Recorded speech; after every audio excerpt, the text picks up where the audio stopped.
Good morning, everybody. We are here with Parker Wells and Scott Messick from Care to Stay Home. They're here in Laguna Woods, California, and we're so excited to have them on. Thank you guys so much for being here. Absolutely. Yeah, we're so excited. We're talking today about caregiving and how we can stay at home for the rest of our lives and get the in-house care that we need, right? Lauren and I were talking about this earlier, and it's such an important concern for so many people, right?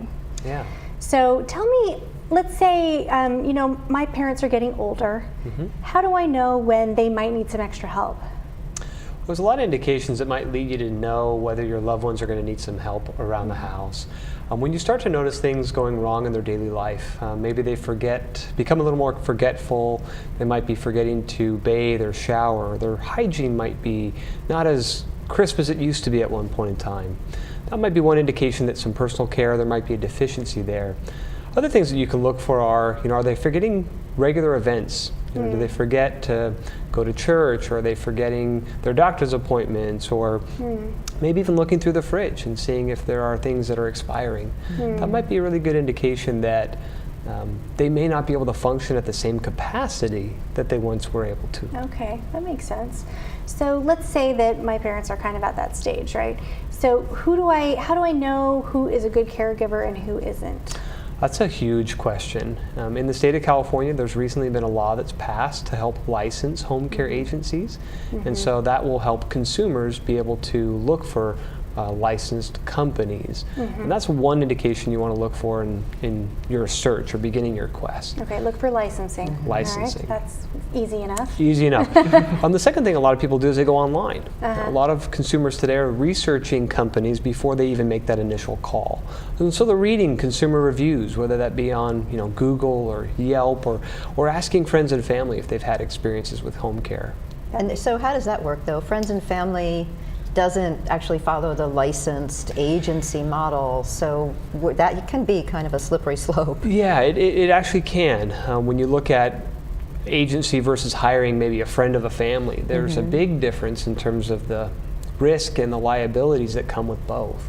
And families should be aware that if they hire their own family friend or even somebody off of an online website, it doesn't necessarily mean that they are licensed, bonded, insured, and protected. So there's liability. Isn't it required for people to be licensed if they're going to go in-home and provide service? What are the rules around that? Great question. So there's actually no requirement that actually states that an in-home care worker has to be licensed. It's more the agency and making sure that all the employees of the agency are registered with the state. Oh, okay. That makes sense. Okay, so let's say that I decide to call you and I say, Scott, because Scott's the community relations director, right? Yes. So Scott, let's say, Scott, I'm calling you.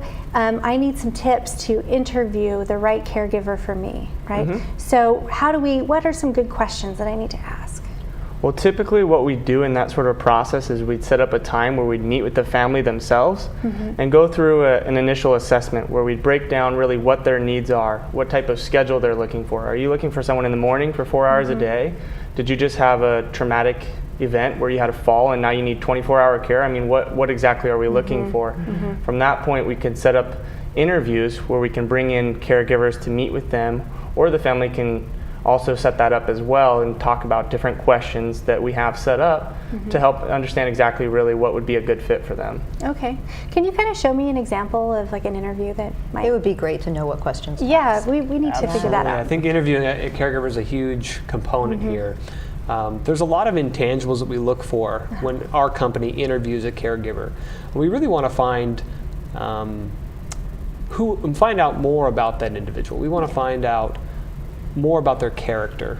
Skills are things that can be trained and taught, but character is something that really matters most when you're looking for somebody who's going to be caring and compassionate. Right. So if I were to interview you as let's just say you're a caregiver. Okay, I'm a caregiver. Here I am.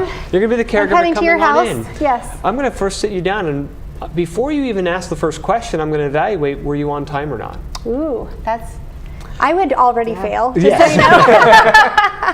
So don't choose me. Timeliness is a huge thing because that really indicates whether the person can be dedicated and committed to what you're doing. Sense. Absolutely. I'm going to also evaluate your professionalism. Are you dressed appropriately? You know, how do you present yourself? Okay. You know, and then how do you answer your questions? Are you confident in your answers, or are you maybe more, you know, wavering in that commitment? Evasive or something like that.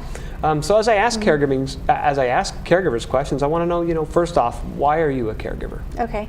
Can we like go through a role play and Let's then do it. you can tell me how I do? That'd be great. I'm All right, kind of let's scared actually. Okay. So Amy, tell me a little bit about yourself. How'd you get into the caregiving business? Why are you a caregiver?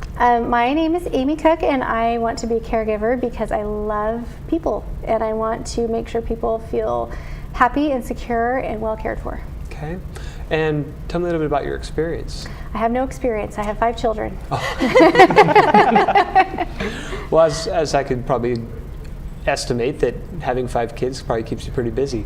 So maybe walk me through your day. What would you do with your children, or how do you care for them? And tell me a little bit about your responsibility of caring for these 5 kids. Oh, okay. Well, so as a mother of 5 children, if I were to be a caregiver for, let's say, you do mostly elderly care.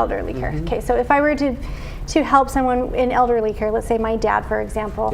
My dad needs some extra help, and so I would get him up in the morning, make sure he eats breakfast. Okay. I would make sure that his pills were in the right pill box, that he took them on time. Why would you do that? Because I think that a lot of times he would forget. Okay. And sometimes he forgets to shower and that kind of thing. So I just kind of try to kind of be his calendar. So why is it important that your dad take his medications on time? Well, I think he would be ill without them. Okay. Do you think it's difficult for other people to also manage your dad's medication routine, or do you have a way that you've written it out and identify what those pills are, when they should be taken? How did you manage that as a question.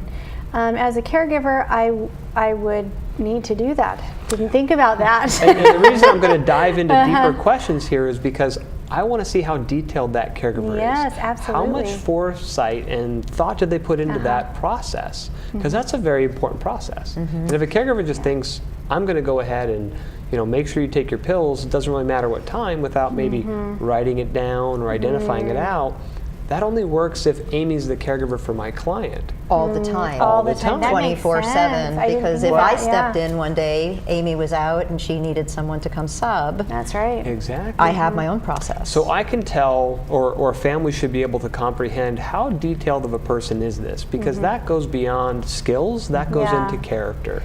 Wonderful. And that's really what we're looking for, is the right character person to come in and be a caregiver. Okay. And not necessarily can you lift or transfer somebody, or can you drive somebody to the grocery store, or can you cook and clean? Okay, cool. So how do we get a hold of you if we would like to have you come in and do an assessment and see how we could, engage your services? Sure. There's many ways you can get a hold of us. Of course, you can always call our office line. We're available 24 hours a day, 7 days a week, 365 days a year. Okay, and what is that office line? 949-916-6705. Okay, great. We need to wrap up this segment, but we want to reach you at this number, or what's your website as well? www.caretostayhome.com. Wonderful. Thank you so much for joining us. What a Pleasure to meet you both. So we'd like to thank Parker Wells and Scott Messick for joining us, and we will be right back.